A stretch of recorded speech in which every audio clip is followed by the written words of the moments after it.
Когда мы победим коронавирус, я бы хотела попасть домой, увидеть маму, своих детей.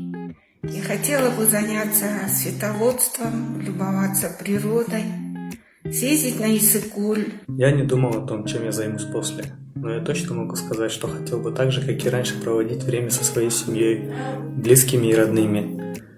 Выходить на улицу, гулять и не беспокоиться о том, что ты можешь заразиться или заразить кого-то.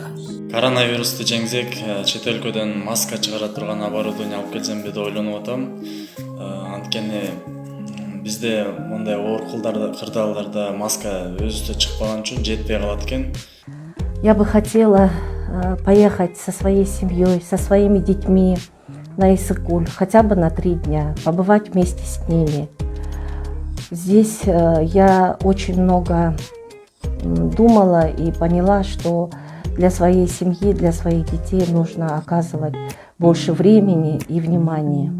После того, как завершится пандемия коронавируса, я бы хотела жить.